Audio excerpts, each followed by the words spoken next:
குருவே சரணம் நிகழ்ச்சியில் நம்ம இப்போ தரிசனம் பண்ணுற மகான் தென்னல் என்கிற பள்ளித்தென்னல் கிராமத்தில் ஜீவசமாதி கொண்டிருக்கிற தட்சிணாமூர்த்தி சுவாமிகள். பாண்டிச்சேரியிலேருந்து விழுப்புரம் போகிற மார்க்கத்தில் கண்டமங்கலத்துக்கு பக்கத்தில் இந்த கிராமம் இருக்குது. இவர் எப்படி சமாதி ஆனாருங்கிறத நம்ம இப்போ பார்க்குறோம். தனக்கு ஆதரவு கொடுத்த, தன்னை ரொம்ப அனுசரணையோடு பார்த்து கொண்ட வரதராஜ கவுண்டர்கிட்ட சொல்லிவிட்டு, நாளைக்கு நான் வந்த இடத்துக்கு புறப்பட போகிறேன், அதாவது சமாதி ஆக போகிறேன், எனக்கு என்னென்ன செய்யணுமோ நீ செய் அப்படின்னு சொல்லிவிட்டு அடுத்த நாள் சமாதி ஆகிட்டு உடம்பு அப்படியே ஜீவன் பிரிஞ்சாச்சு. சுவாமிகளுடைய ஜீவன் பிரிந்ததை உறுதி செய்து கொண்ட பிறகு சுவாமிகளை ஒரு பல்லக்கில் உட்கார்த்தி வச்சு அந்த பல்லக்கு வீதி வலம் வருகிறது. இந்த கிராமத்தில் சுவாமிகளுக்கு தெரிஞ்சவங்கெல்லாம் பார்த்து கடைசியாக ஒரு முறை அவரை தரிசனம் பண்ணணுங்கிறதுக்காக வந்து கொண்டு இருக்கிறது. அந்த கிராமத்தில் ஆடு மாடுகள் மேய்க்கக்கூடிய ஒரு சிறுவன் பேர் செங்கேனின்னு பேர், ஒரு சின்ன பையன். இந்த சுவாமிகள் அடிக்கடி அப்படியே வரும்போது அந்த செங்கேனி, அந்த சிறுவன் இருக்கிற இடத்துக்கு போயிட்டு, ஒரு ஆடு மாடு மேய்க்கிற சிறுவன்லாம் ரொம்ப சாதாரணமாக இருப்பான். சாப்பாடெல்லாம் அவனுக்கு கிடைக்குமா கிடைக்காதா சொல்ல முடியாது. சுவாமிகள் என்ன பண்ணுவார், அப்பப்போ அவங்ககிட்ட போயிட்டு சாப்பாடு கொடுப்பாரான். தான் பிட்சை எடுத்த உணவை அவனுக்கு கொடுப்பாரான். அவன் எப்பெல்லாம் பசியாக இருக்கணும், அவனுடைய பசியை பல நேரங்களில் சுவாமிகள் போக்கி இருக்கார். அந்த சிறுவனுக்கு, சிறுவன் ஆடு மாடு மேய்ச்சிட்டு இருக்கான் ஏதோ காட்டில், கிராமத்துக்கு பக்கத்தில் ஒரு காடு, அங்கே மேய்ச்சிட்டு இருக்கான். அப்போ அவனுக்கு யாரோ தகவல் சொல்கிறாங்க, தட்சிணாமூர்த்தி சுவாமிகள் இறந்து போயிட்டார், சமாதி ஆயிட்டார், அவருடைய ஊர்வலம் வந்துட்டுருக்கு அப்படின்னு யாரோ உன்ட்ட சொல்லியிருக்காங்க. உப்பிட்டவரை உள்ளளவும் நினை அப்படின்னு ஒரு பழமொழி சொல்லுவோம். பழமொழிக்கு பல அர்த்தம் இருந்தாலுமே இதுக்கு பொதுவான அர்த்தம் என்ன அப்படின்னா, உப்பிட்டவரைன்னா உனக்கு சாப்பாடு போட்டவரை நீ கடைசி வரைக்கும் மறக்காத அப்படின்னு அர்த்தம். அதான கர்ணன்லாம் பார்ப்போம், செஞ்சோற்று கடன் தீர்க்க. அந்த துரியோதனன்ட்ட சாப்பிட்ட காரணத்தினால தான் கர்ணன் கடைசி வரைக்கும் அவன்கிட்ட இருந்தான்னு சொல்லுவோம். இந்த செங்கேனி யார்கிட்ட சாப்பிட்ருக்கான், பலமுறை தட்சிணாமூர்த்தி சுவாமிகள் கிட்ட. அப்போ தட்சிணாமூர்த்தி சுவாமிகள் மேலே அவனுக்கு ஒரு மதிப்பு, மரியாதை, பக்தி, விசுவாசம் எல்லாம் இருக்கணும் இல்லையா, எல்லாமே இருக்கு.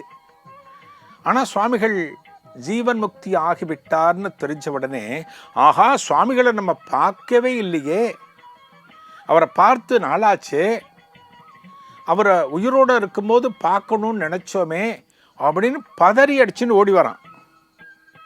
அந்த சிறுவன் ஓடி வரான். சுவாமிகள் பல்லக்கு தவளை வந்துட்டுருக்கு. சுவாமிகள் போயிடுத்து இல்லையா, ஜீவன் போயாச்சு. அப்படியே உக்காத்தி வச்சு அவரை கூட்டிகிட்டு வராங்க. அவர்கிட்ட சுவாமிகளை பார்த்து கதறான், அவங்கள பார்க்கணுன்னு நினச்சேன், நீங்கள் என்கிட்ட போகிறப்ப சொல்லாமல் போயிட்டீங்களே சுவாமிகளே அப்படின்னு சொல்கிறானா.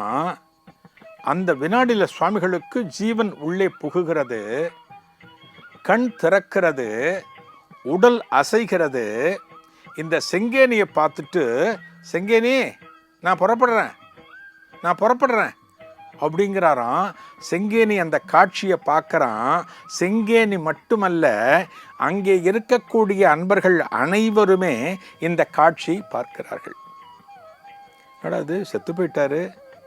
திடீர்னு இந்த பையன் கேட்டோன்னே உயிரை வரவழைச்சு அந்த செங்கேனி கிட்ட ஒரு வார்த்தை சொல்லிட்டு மீண்டும் உயிர் பிரிந்து விடுகிறது. மீண்டும் பழைய நிலைக்கு சுவாமிகள் வந்துட்டார். இந்த செங்கேனி உட்பட அனைவரும் கதறுகிறார்கள். அந்த சுவாமிகளுடைய ஊர்வலம் முடிந்து எந்த இடத்துல அடக்கம் பண்ணணுமோ, எந்த இடத்துல ஏற்பாடு செய்திருக்கிறார்களோ அந்த இடத்துல கொண்டு வந்து தட்சிணாமூர்த்தி சுவாமிகளை அடக்கம் பண்ணுறாங்க. பாருங்க, இந்த கிராமத்தில் தான் இவர் அடையாளம் காணப்பட்டார். முதலாக அடையாளம் காணப்பட்டது இந்த கிராமம். இந்த கிராமத்திலேயே சமாதியாகிவிட்டார். அப்படின்னா அந்த கிராமத்து மக்கள் எத்தனை கொடுத்து வைத்தவர்கள். தன்னை பார்க்கணும்னு நினைச்ச ஒரு பையனுக்காக காட்சி கொடுத்தார் இறந்து போன பிறகும். அப்படின்னா இன்றைக்கும் இந்த தட்சிணாமூர்த்தி சுவாமிகள் மட்டுமல்ல, எந்த சித்த புருஷரை நீங்கள் நினச்சாலுமே, எந்த மகானை நீங்கள் நினச்சாலுமே, எந்த ஜீவ சமாதி, எந்த பிருந்தாவனம், எந்த இடத்திற்கு போனாலுமே அங்கே இருக்கிற மகானை ஆத்மார்த்தமாக நீங்கள் நினச்சி வழிபட்டீங்க அப்படின்னா ஒரு நிச்சயமாக உங்களுக்கு காட்சி தருவர், உங்களுக்கு அருள் புரிவர். அதுதான் குருவனுடைய மகிமை. குரு யாருக்காக வாழ்ந்து கொண்டிருக்கிறார்? தன்னை அண்டி இருக்கின்ற பக்தர்களுக்காக, அவர்களுக்கு நல்லது பண்ணணும். அப்படிதான் தட்சிணாமூர்த்தி சுவாமிகள் இன்றைக்கும் இந்த தென்னல் கிராமத்தில் வாழ்ந்து கொண்டிருக்கிறார். இந்த மகானை நாம் அனைவரும் தரிசித்து இந்த மகானுடைய குருவருளை பெறுவோம்.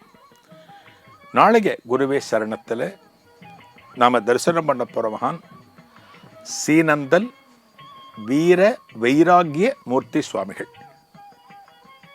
சீனந்தல் இந்த ஊர் பேர். எங்கே இருக்குது இந்த ஊர்? திருவண்ணாமலையிலிருந்து சுமார் 40 கிலோமீட்டர் தொலைவில்.